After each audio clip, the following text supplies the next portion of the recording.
ada satu potensial ketika demand-nya ini tetap dan supply-nya menurun, harga ini cenderung akan naik untuk US oil.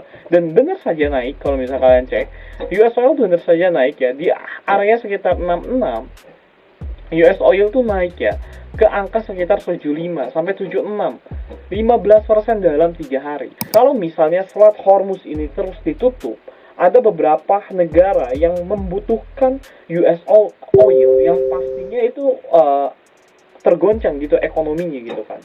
Nah, dari sini akan ada efek domino yang ketika Selat Hormuz ini ditutup, efek dominonya itu cukup lumayan luas kan ke beberapa sektor, ke beberapa industri. Karena ketika supply yang ada di sini memang berhasil ditembus. Nah, ini kan ada supply. Kalau misalnya supply yang ada di sini berhasil ditembus oleh harga dari US oil ini bisa aja potensial dia masuk lagi, naik lagi. Semuanya, teman-teman, jadi di video kali ini gua akan coba ngasih tahu ke kalian next move pergerakan harga US oil itu nextnya bakal kemana. Nah, jadi di sini gue akan coba jelasin secara geopolitikal, terus gue akan coba jelasin juga teman-teman ke kalian secara technical analisanya yang sangat lengkap. Itu next move pergerakan harga oil dia bakal kemana. Kalau misalnya kalian tahu teman-teman ya, Iran itu adalah salah satu pengekspor minyak terbesar ya di dunia gitu. Dan kalau misalnya kalian tahu juga Selat Hormuz ya. Nah, Selat Hormuz ini adalah selatnya dari Iran. Nah, Selat Hormuz ini adalah jalur 40-50% minyak dunia itu berada di jalur sini gitu. Berada di area sini gitu. 40-50% minyak dunia itu setiap harinya itu melewati Selat Hormuz ya, teman-teman. Nah, Selat Hormuz ini sekarang ini berada di bawah kekuasaannya Iran ya.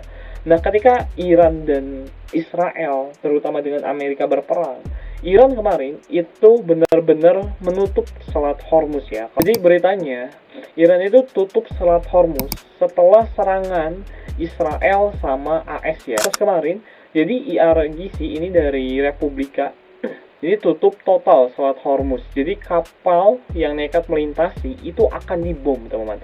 Dan benar saja, berita ini terkonfirmasi benar. Ini kalian bisa cek di Geopolitical Risk atau enggak di Maritime. Kalian bisa cek aja di Google, karena ini gue pakai terminal. Nah, kalau misalnya kalian cek ya di sini, ini Selat Hormuz itu benar-benar kosong, teman-teman. Kalian bisa cek ya. Selat Hormuz yang ada di sini benar-benar kosong. Karena kalau misalnya kalian masuk Selat Hormuz, dibom, Pak. Dibom.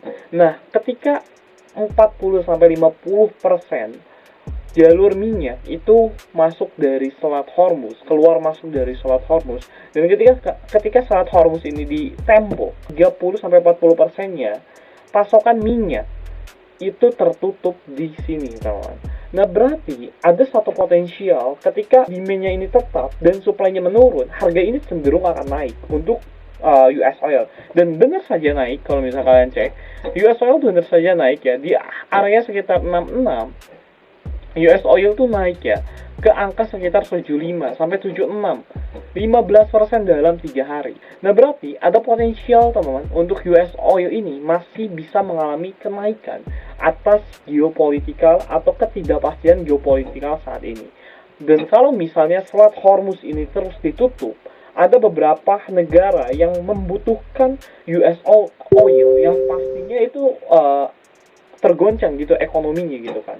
Nah, dari sini akan ada efek domino yang ketika Selat Hormuz ini ditutup, efek dominonya itu cukup lumayan luas kan ke beberapa sektor, ke beberapa industri. Karena beberapa industri dan sektor di beberapa negara yang sering impor minyak itu pasti akan mati gitu, karena ya minyaknya nggak ada gitu. Untuk menghidupkan motor kalian itu harus pakai minyak, teman-teman.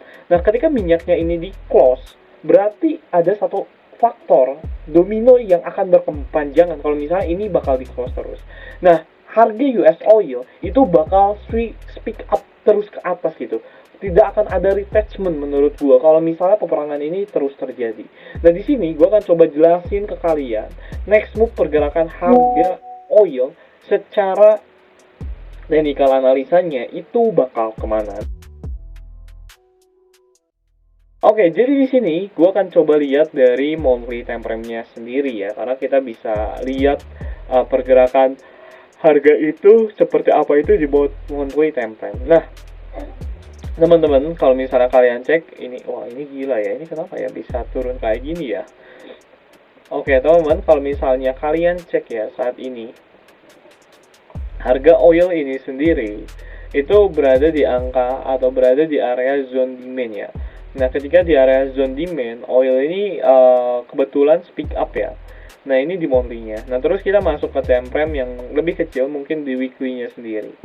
Nah, di weekly-nya sendiri, kalau misalnya kalian cek ya, untuk saat ini, oil ini weekly-nya saat ini berada di angka atau berada di area supply weekly ya. Kalian bisa cek, sekarang oil ini berada di area supply weekly.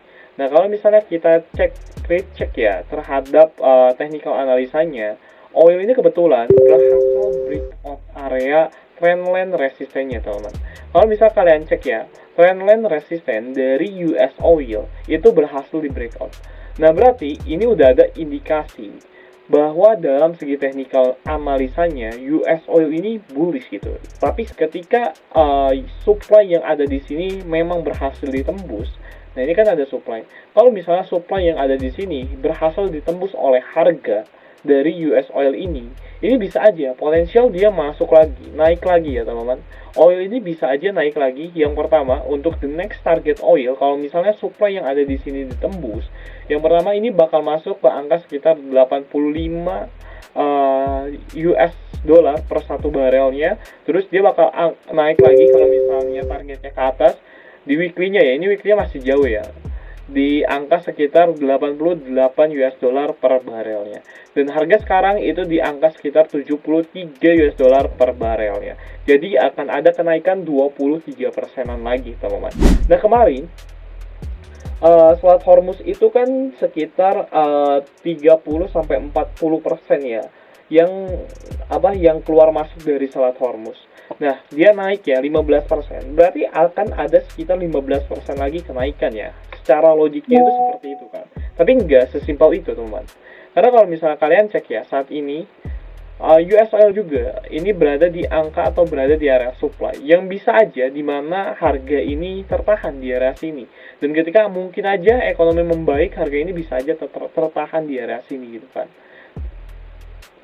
Nah, ini ada lagi area supply di atasnya. Nah, tapi menurut gue pribadi, teman-teman semuanya, US oil ini dia akan ada potensial mungkin ya masuk ke angka sekitar 81 US dollar per satu barelnya, atau sekitar 80 US dollar per satu barelnya. Karena ketika kita melihat ketidakpastian ekonomi yang saat ini terjadi di berbagai negara, di berbagai dunia, ini akan mendorong harga US oil, akan ada speak up harga US oil masuk ke angka sekitar 80 US dollar per satu barelnya. Dan ini akan ada kenaikan hampir 10%-an lagi ya, teman-teman, untuk US oil ini, atau untuk oil ini, atau untuk cold oil ini.